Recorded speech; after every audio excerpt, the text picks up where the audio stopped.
Bonjour à tous, merci d'être présents à cette conférence. Je me présente, je suis Guillaume Lécuyer, je suis responsable de Data Company. Data Company est une structure sœur de la société Adresse Company qui est spécialisée dans le courtage d'adresses et les plans médias fichiers. Et on a créé Data Company pour construire une base de données mutualisée, multicanal, qui s'appelle Profilia. Dans ce cadre, on a fait appel à un certain nombre de partenaires, 2 partenaires, qui vont animer cette conférence avec moi. Donc je vais vous les présenter, enfin ils vont se présenter eux-mêmes. Tout d'abord la société Elfi Data, Christophe Blain. Merci. Elfi Data est effectivement une société de prestation de services dans le marketing direct qui a plusieurs métiers à son actif. Le premier métier, ça va être concernant le Data Quality Management, dont fait partie effectivement la partie traitement d'adresse. On a d'autres métiers donc, qui sont la mise en place de solutions dans la gestion de bases CRM et par extension on met en place des solutions dans le cadre de gestion de bases de données marketing. Et donc nous travaillons avec Adresse Company et Data Company, nous sommes partenaires depuis un certain nombre d'années. Voilà, merci Christophe, ainsi que Hélène Ivanov. Donc Elfi Data est plus sur la partie hébergement des structures et traitement des données, informatique, société tiers de confiance, et Hélène Ivanov de la société Complex System. Alors, Complex System est une société spécialisée en data mining, c'est-à-dire la valorisation des données qui sont dans vos bases de données par l'utilisation de techniques de statistiques et data mining. Nous sommes prestataires de services et c'est à ce titre que nous travaillons depuis plusieurs années en partenariat avec Adresse Company et Data Company. Nous travaillons autour de la méga-base Profilia, ça va être l'objet de cette conférence aujourd'hui. Et nous sommes également éditeurs d'un logiciel de data mining qui s'appelle Data Lab, que nous utilisons d'ailleurs pour ces traitements data mining. Merci Hélène. Alors l'objet de la conférence d'aujourd'hui, c'est comment utiliser au mieux les données de vos propres fichiers dans le cadre de la prospection et de la fidélisation. On va essayer de vous démontrer tout cela. Alors d'abord un premier constat, évidemment le recrutement et la fidélisation sont des enjeux majeurs aujourd'hui. Vous travaillez tous dans ce domaine. Et un premier constat, il y a différentes sources, différents moyens qui sont à notre disposition. Vous avez évidemment les fichiers qui sont des fichiers en location, des fichiers propres sur lesquels vous allez faire des segmentations. Vous avez d'autres fichiers qui sont les mégabases, on va en parler un peu plus loin, qui sont des compléments aux fichiers traditionnels. Évidemment, une grosse part sont des fichiers en échange. Vous êtes tous aussi dans les plans à échanger vos bases de données avec d'autres partenaires. Et puis, la dernière partie, ce sont les inactifs qui sont dans vos propres bases. Comment les exploiter? Qu'est-ce qu'on peut faire avec ces inactifs qui sont souvent très nombreux et que pour la plupart, vous intégrez dans vos campagnes de prospection. Donc, on a aussi des outils pour mieux travailler ces inactifs. Donc l'idée, c'est de faire un mix entre ces 4 grandes familles pour optimiser évidemment vos plans de recrutement et de fidélisation. Je vais aller dans le bon ordre. Voilà. Donc un premier constat. Le constat, c'est quoi? C'est que vous avez évidemment des données en interne. C'est une vraie richesse dans vos entreprises et elles sont souvent peu ou mal exploitées. Ces données, ce sont les fichiers. Les fichiers qui sont issus évidemment de différentes sources, ça peut être des fichiers clients, des fichiers qui sont parfois mal regroupés, issus des bases de gestion ou simplement des bases commerciales. Vous avez évidemment des fichiers qui sont issus de vos prospects, qui sont parfois à côté. Et puis souvent, il vous manque de l'information sur ces données-là. Vous avez des informations qui sont issues simplement des remontées de vos ventes. Donc, il vous manque parfois des informations, que ce soit des données de contact ou des données de comportement, pour pouvoir mieux faire parler les données. Et puis, évidemment, vous avez des objectifs à côté de ce constat-là. Vous avez quand même des objectifs de prospection et de fidélisation et d'enrichissement de ces fichiers-là en termes de connaissances. Parce que ce n'est pas le tout d'avoir des données, il faut pouvoir mettre de la valeur ajoutée, les faire parler, pour pouvoir mieux les exploiter, parce que uniquement les données mises les unes à côté des autres, ça ne vous servira pas à grand chose. Donc comment y parvenir? C'est la grande question. Comment faire parler ces données, comment enrichir et comment y parvenir? Je reviens toujours en arrière, je m'excuse. Alors, comment y parvenir? On va y arriver, ça va très très vite. Eh ben, d'abord, c'est où trouver l'information. Vous voyez, c'est un peu l'aiguille dans une boîte de foin. Il y a beaucoup d'informations qui sont disponibles sur le marché. Ben, où trouver cette information-là? Évidemment, au-delà de vos données internes, il faut aller chercher des données sur des fichiers externes, des informations qui sont dans des bases externes. Donc ces bases externes, ça va être, comme on l'a dit tout à l'heure, des fichiers en propre, des fichiers en échange et des bases mutualisées qui ont un grand nombre d'informations. Et c'est un peu le thème d'aujourd'hui, c'est qu'effectivement, dans les bases mutualisées, d'abord, qu'est-ce que c'est une base mutualisée? C'est évidemment la mutualisation des fichiers, ça c'est assez simple, mais c'est surtout le travail des données et comment on arrive à agréger ces données-là pour ensuite coller à vos besoins et répondre à vos problématiques. Alors on va prendre tout simplement l'exemple de Profilia, la base de données d'adresse compagnie, la base de données mutualisée d'adresse compagnie, qui est une base multicanale et qui va à partir de là pouvoir être travaillée à la fois en termes de prospection et de fidélisation. Je reviens. Profilia. Donc Profilia, je l'ai dit, c'est une base mutualisée, multicanale. Il existe plusieurs types de bases. Il existe beaucoup de bases mutualisées sur le marché. Vous avez des bases qui sont très spécialisées, des bases email, mutualisées email, des bases qui sont plus sur des thématiques comme la VPC, la presse, le caritatif. Profilia est dans le segment des bases généralistes. Une base ouverte, c'est-à-dire qu'on n'a pas besoin de rentrer dans le programme pour utiliser cette base. On annonce les partenaires également qui sont à l'intérieur, ça c'est important parce qu'il n'y a pas d'opacité, ça c'est très important de savoir quels sont les partenaires présents dans une base de données. Donc ces partenaires, vous les voyez ici, ils sont issus d'univers très variés, la presse évidemment avec un gros segment presse, l'e-commerce, la VPC plus traditionnelle, le secteur caritatif avec par exemple Handicap International, et puis des gens comme M6 Boutique et autres. C'est une vraie volonté d'avoir des univers multiples et variés, tout simplement parce que ça nous permet de raccrocher des comportements très divers. Et l'intérêt d'une base mutualisée, c'est à un même individu, par exemple, de pouvoir être capable de trouver Madame X qui achète un robot ménager à M6 Boutique, qui est également abonné à Géo et qui a fait un don à Handicap International. Parce que, évidemment, on en apprend beaucoup plus sur cette Madame X. On sait qu'elle donne, qu'elle a des centres d'intérêt sur la nature, etc. Donc, de toutes ces informations-là, on en découle de très nombreuses informations que vous n'avez pas, vous, forcément, dans vos bases de données, et que n'ont pas chacun des partenaires si on les prend un par un, puisqu'ils ont simplement les informations qui sont disponibles sur leur base. Alors, quelles sont ces informations que l'on récolte à partir des partenaires? C'est évidemment, et qui sont exploitées dans la base de données mutualisée. Ça va être toutes les données issues des partenaires, et donc vous avez un ticket de caisse, là, ce sont toutes les informations liées au ticket de caisse. Les données d'M6 Boutique, par exemple, que nous donne M6 Boutique, ça va être quel est le produit qui a été acheté par Madame X, quel est son montant, toutes les informations liées à l'achat. Pour la presse, ça va être quel type d'abonnement, quel montant, quand est-ce que l'abonnement a été pris, est-ce qu'il a été renouvelé ou pas.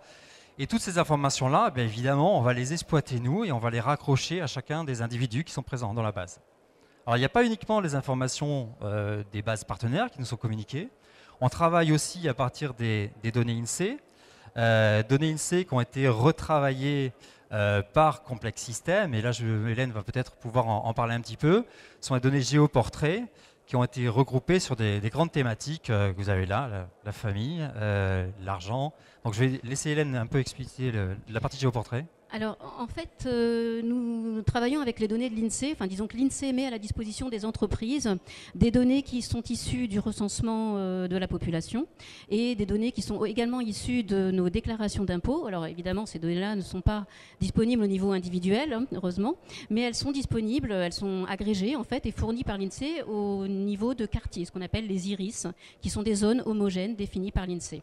Ces données-là sont donc mises à disposition par l'INSEE et nous les avons retravaillées travaillé de manière spécifique pour en sortir des grands indicateurs qui permettent de décrire chaque quartier d'habitation et donc potentiellement les habitants de ces quartiers par des indicateurs donc, de richesse, par des indicateurs qui décrivent le quartier en termes de type d'habitat, c'est-à-dire plutôt des appartements, plutôt des grands immeubles, plutôt des maisons, plutôt des zones résidentielles, des centres-villes, également évidemment en termes de CSP, en termes de composition de la famille, en termes de niveau d'études, etc.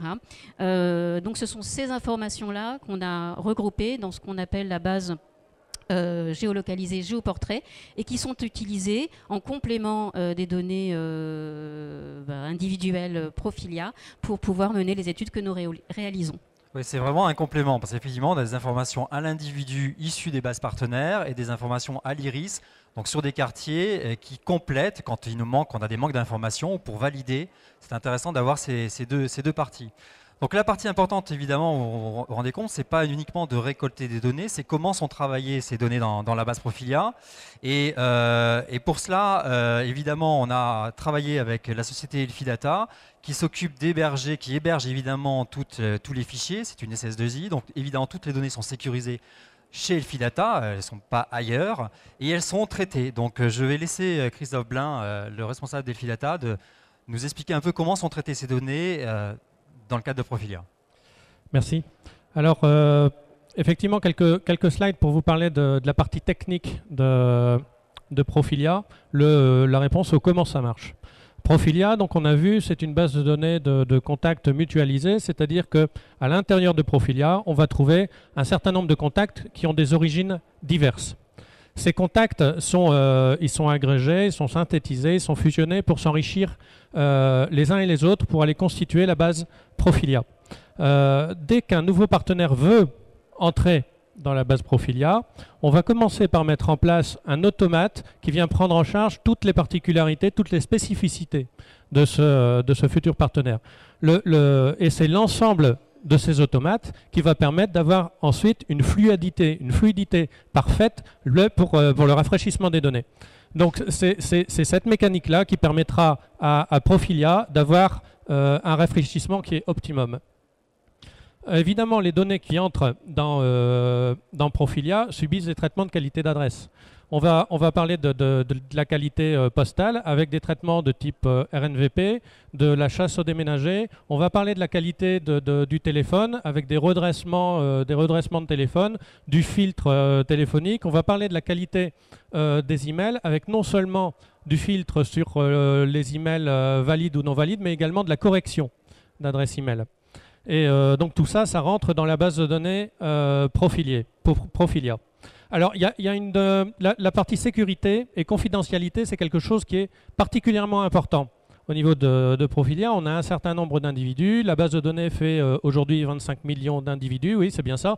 C'est-à-dire avec des origines diverses, c'est-à-dire que la dimension sécurité est ultra importante. Cette sécurité, c'est quoi ? Ça se décline à travers quoi ? Ça se décline d'abord à travers un hébergement qui est sécurisé, une machine, un serveur qui est dédié, qui n'est pas accessible de l'extérieur, qui n'est pas accessible par Data Company, qui est géré aujourd'hui par Elfidata, c'est-à-dire que les données qui intègrent la base Elfidata n'en sont accessibles de personne.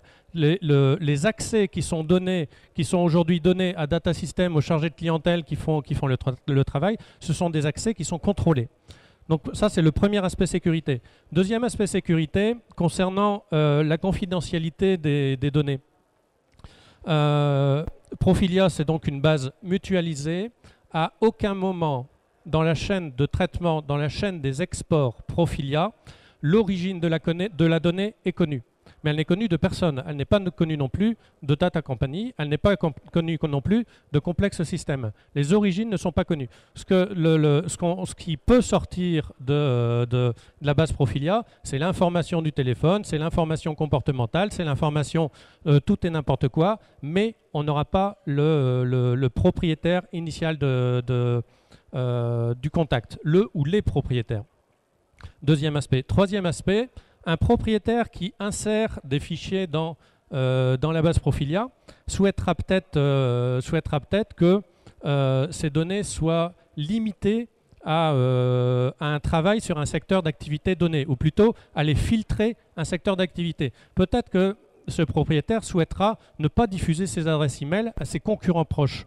On a donc mis en place ce qu'on a appelé des zones d'interdit, des filtres par secteur d'activité qui permettent à un propriétaire donné d'aller indiquer les secteurs pour lesquels il souhaite que ces données soient partagées et qui indiquent les secteurs pour lesquels il y a une exclusion totale de ces données. Donc ça, c'est fait sur l'ensemble de la donnée ou sur une partie infime de ces données, par exemple l'email. Si je reprends l'email, effectivement, on peut imaginer qu'une société de vente à distance dans l'outillage, prenons l'outillage, qui travaille donc énormément avec des connexions Internet, souhaitera faire bénéficier tout le monde de ses adresses postales, mais ne souhaitera peut-être pas diffuser ses adresses email dans le secteur de l'outillage. Voilà un exemple. Sécurité également, à travers la notion de droit d'accès. Les gens qui entrent, les utilisateurs de Profilia doivent montrer patte blanche pour entrer dans le système. Ils s'identifient et l'accès à l'interface Profilia est filtré par les fonctionnalités, les seules fonctionnalités qui vont les intéresser. Tout le monde n'aura pas la même vision de la base de données.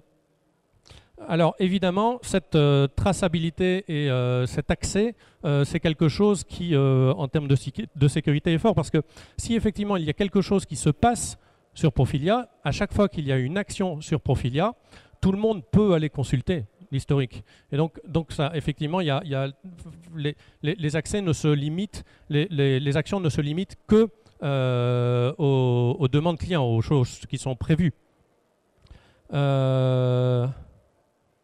Oui, ça doit être à peu près tout sur la sécurité. Alors maintenant, si on zoome sur ce qu'il sort de Profilia. Profilia sert à plusieurs choses. Donc on a vu qu'il va servir à du scoring, on a vu qu'il va servir à un certain nombre de choses. Je vais zoomer plus exactement sur l'enrichissement des fichiers et sur l'export pour la prospection. L'enrichissement des fichiers va se passer en deux étapes. D'abord, un premier, on va prendre votre fichier, on va le confronter à la base Profilia, on va faire un certain nombre de comptages et il y aura un rapport. Ce rapport va permettre d'abord d'aller vous fournir un devis, j'imagine, je suppose. Ensuite, dans une deuxième étape, il y aura l'enrichissement proprement dit. Ce sera un enrichissement téléphonique, ce sera un enrichissement email, ce sera un enrichissement par rapport aux données qui sont disponibles dans la base Profilia. Aujourd'hui, parmi des fichiers traditionnels de la vente par correspondance, Profilia couvre 50% des fichiers courants. C'est-à-dire que parmi vos données, parmi vos fichiers, une adresse sur deux est connue de Profilia. Un contact sur deux est connu de Profilia. C'est quand même une base assez riche. Donc en termes d'enrichissement, c'est quelque chose qui est loin d'être négligeable. Sur la partie export, l'export pour la prospection, ça se passe comment? Un client qui souhaite récupérer un fichier de prospection, il va donner ses critères, son ciblage, et puis voilà, il y aura un certain travail qui va être fait autour de cet export. Les plus qu'apporte Profilia, ça va être... ils vont être divers. Alors, si par exemple vous avez si ce fichier est destiné à un routeur spécifique, un routeur qui lui a besoin d'une structure de données qui est bien particulière, on est capable pour vous, client, aller mémoriser la structure, le dessin d'enregistrement qui est requis pour le routeur, le mémoriser pour l'action en cours et les actions à venir. Ça, spécifiquement pour un client donné. Ce qu'on est également capable de faire à travers Profilia, c'est pour dans le monde du retail, par exemple, les gens... tu étais un petit peu trop vite. Dans le monde du retail, par exemple, les gens qui ont des magasins, on peut très bien, dans Profilia, mémoriser la position de vos magasins. Pour vous, clients, c'est bien identifié comme rangé dans une case qui vous est propre. On peut mémoriser la position des magasins et demander à Profilia de n'extraire que les zones que les contacts qui sont dans une zone de chalandise donnée autour de votre magasin. On peut faire également des choses qui peuvent être sympathiques en termes de personnalisation. Si on continue, alors je reprends cet exemple qui peut être décliné sous différentes formes. Si on continue dans le monde du retail, on peut imaginer que en bas d'un mailing, un joli mailing, on est un signataire qui soit votre responsable régional. Là encore, on peut mémoriser dans la partie, dans la case qui vous est réservée, mémoriser la liste de vos responsables régionaux et d'aller les associer judicieusement à chacun des contacts qui vont sortir. Ça, c'est un travail qui est déjà intégré en natif dans Profilia. Donc ça, ce sont effectivement les petits plus. Alors, ce slide-ci, non, c'est le suivant maintenant, pardon. Alors, Profilia est... on a vu que Profilia était prévu initialement pour pouvoir intégrer des données géocomportementales. Donc, pour ce travail, en nocturne, il y a des process qui tournent pour aller faire des calculs d'agrégats. Des agrégats, c'est quoi? C'est des données synthétisées qui sont issues qui sont calculées depuis les centres d'intérêt, qui sont calculées depuis les canaux d'origine des adresses, le revenu des individus, un certain nombre de choses qui permettent de calculer les agrégats. Sur chacun des contacts également, on enrichit l'information iris. Guillaume vous disait tout à l'heure que l'information iris est donc l'information quartier.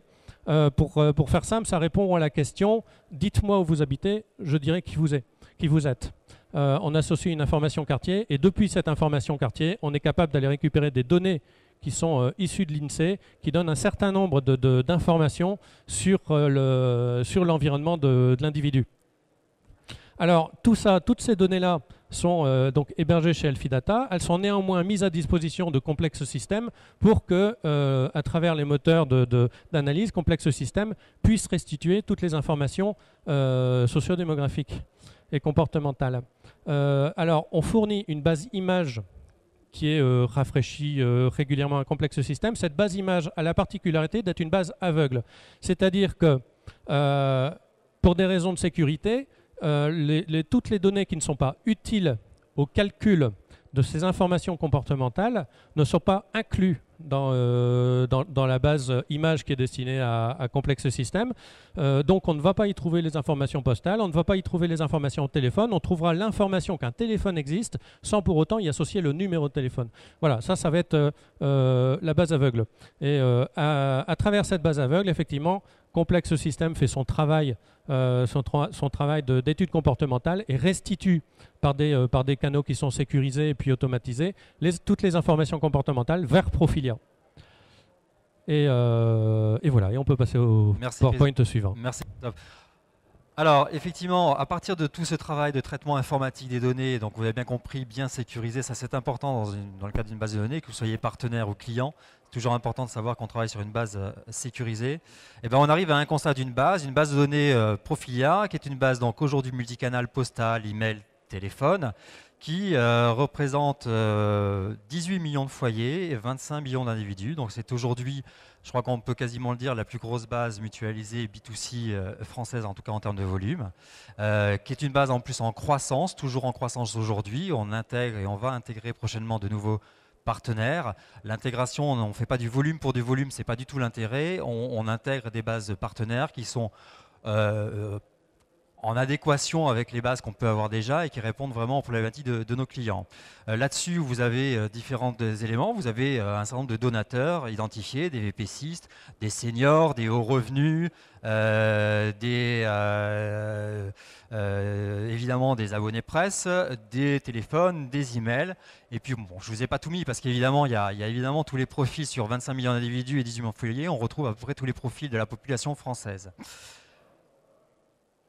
Alors, Profilia aujourd'hui, avec toutes ces bases de données, c'est quoi? Ce sont des solutions qui permettent à la fois de prospecter, d'enrichir vos propres bases de données et de travailler sur la fidélisation.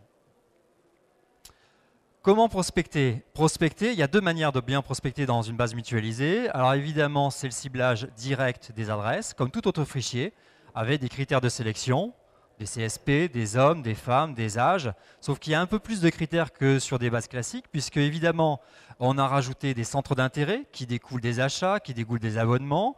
On a rajouté aussi un score générique au revenu qu'on a calculé, c'est-à-dire qu'on a, à partir de données au revenu qui sont présentes dans Profilia, on a segmenté la totalité de la base pour calculer les probables hauts revenus dans Profilia.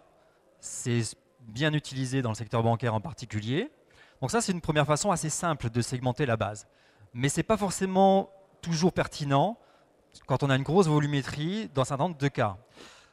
Il est parfois bien plus pertinent sur une base mutualisée de travailler via le data mining, le profiling et le scoring. Je vais laisser la parole à Hélène Ivanov, qui évidemment chez nous s'occupe du data mining et du scoring des bases. Donc, il va vous expliquer un peu le process de la segmentation, du profiling et du scoring. Oui, alors effectivement, lorsqu'on a 25 millions d'adresses et qu'on veut travailler beaucoup plus finement, on a intérêt à travailler en utilisant des techniques de scoring qui vont permettre de trier beaucoup plus finement et de manière vraiment beaucoup plus pertinente ces 25 millions d'adresses. Alors, en quoi ça consiste? En fait, qu'est-ce qu'on fait pour Profilia en termes de data mining et en matière de prospection? En fait, ce qu'on va faire, c'est qu'on va aller chercher dans Profilia les adresses qui ressemblent à vos clients. Alors, qui ressemblent à vos clients, pour cela, en fait, on va élaborer de manière personnalisée un score de prospection, un score de ressemblance, en fait, qui est donc calculé à partir d'un échantillon de vos données qu'on déduplique. Alors là, le process est le suivant. En fait, on part d'un échantillon de vos données, on déduplique contre Profilia et on travaille avec ces adresses qui sont doubles, c'est-à-dire qu'on retrouve à la fois dans votre base de données et dans Profilia, et sur lesquels on connaît donc on les connaît particulièrement bien puisqu'on a des informations au niveau individuel en fait qui proviennent de Profilia, donc les centres d'intérêt, leur type de fichier d'origine plus exactement, et puis des informations donc qui décrivent leur quartier, donc leur niveau d'aisance, de CSP, leur profil socio-démographique ou socio-économique. Qu'est-ce que c'est qu'un scoring en fait? C'est une méthode statistique qui est utilisée pour évaluer, pour estimer la valeur de chacune des adresses de Profilia, c'est-à-dire ici la valeur en termes de ressemblance avec un de vos clients, avec le profil de vos clients.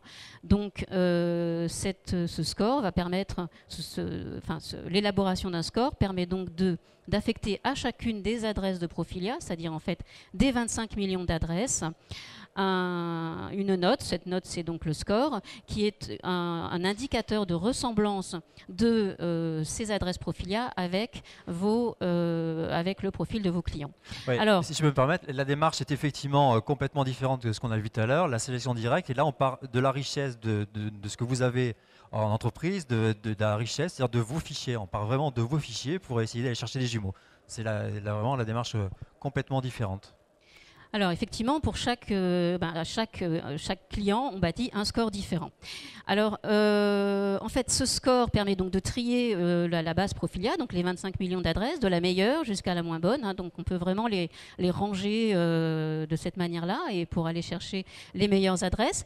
Et surtout, ce score permet de définir des segments, en fait, des segments d'adresses dans lesquels vous pourrez aller piocher et qui consistent, qui constituent des sortes d'univers concentriques en fait, plus on s'éloigne, qui permettent de s'éloigner de plus en plus de votre cœur de cible, mais qui vont permettre donc d'aller faire des tests en s'éloignant de plus en plus, en descendant de plus en plus. Alors, travailler de cette manière-là sur Profilia, c'est en général s'engager dans un process itératif et évolutif, c'est-à-dire qu'on va commencer par bâtir un premier score à partir d'un échantillon de vos clients, et puis une fois, donc ce score permet de définir une première sélection d'adresses qui va être testée. On va analyser les retours de la campagne qui a intégré ce test et avec l'ensemble des retours, on va bâtir un deuxième score qui va permettre de définir des nouveaux segments. Ces scores peuvent être croisés, ce qui permet de définir donc des sortes de segments. Comment dire? Alors, on va retrouver des adresses qui se retrouvent à la fois bien classées par les deux scores, certaines adresses qui vont descendre, d'autres adresses qui vont remonter. Pourquoi est-ce qu'on procède comme ça? C'est en fait pour avoir à chaque fois l'algorithme qui donne la meilleure adéquation entre vos adresses et la base Profilia, qui évidemment est en perpétuelle évolution. Oui, et puis nous, le constat qu'on a pu faire aussi, et c'est pour ça que c'est important de faire ce lien, c'est d'abord il ne faut pas repartir à zéro à chaque fois qu'on reconstruit un score. La base Profilia évolue, mais on a pu constater aussi que dans les fichiers qui nous ont été donnés pour construire un score, on en avait constaté un certain profil, et puis l'analyse des répondants ont fait que les répondants étaient soit un peu plus jeunes, soit un peu plus vieux, soit d'une CSP qui n'était pas forcément celle que vous aviez vue. Donc ça nous permet de réajuster au fur et à mesure des campagnes le score pour coller au mieux au profil de clientèle qui répond au fur et à mesure. Et c'est en cela que la méthode du score s'engage sur une démarche un peu plus longue qu'une sélection classique. C'est vraiment une démarche de partenariat avec vous, d'échange et de construction d'un échantillon de prospection sur Profilia. On construit quelque chose sur le moyen et long terme quand on s'engage dans une démarche de score. Je pense que c'est bon pour la partie Data Mining Scoring. On va passer à une phase et Hélène va continuer. On était sur la partie prospection et on va avancer sur la partie fidélisation avec une solution que l'on a construit avec Complex System qui s'appelle Reactilia. Donc je vais te laisser développer. Alors, effectivement, donc les mégabases de données et Profilia en particulier servent en premier lieu au recrutement, donc à la prospection, donc comment aller chercher les meilleures adresses. Mais au-delà de ça, les mégabases et Profilia, donc notamment, permettent de faire d'autres choses. Et la richesse de Profilia en termes de données comportementales et sa volumétrie surtout, et donc le fait, ça a été dit tout à l'heure, qu'on retrouve dans Profilia à peu près la moitié de vos clients, nous a permis d'imaginer une solution de fidélisation. Alors de fidélisation, on a pris, je dirais, la problématique la plus difficile puisqu'on s'est intéressé à la problématique de l'inactivité et en particulier comment réactiver les inactifs. Puisque, bon, dans les bases de données, malheureusement ou heureusement, je ne sais pas, enfin pour nous c'est plutôt heureusement, on a évidemment un grand nombre d'inactifs. Il n'est pas rare que les donateurs ou les clients ou les abonnés inactifs représentent 60 voire 70% de la totalité des bases de données. Donc c'est une volumétrie très importante. Ce sont par ailleurs des clients qui ont déjà montré leur intérêt pour vos produits ou vos offres ou vos services et surtout ils ont déjà fait l'objet d'un investissement important. Puis il a fallu un investissement pour les faire rentrer dans la base de données et puis pour les fidéliser ou tenter en tout cas de les fidéliser. Évidemment c'est très tentant d'aller les sélectionner et de les utiliser et de tenter de les réactiver.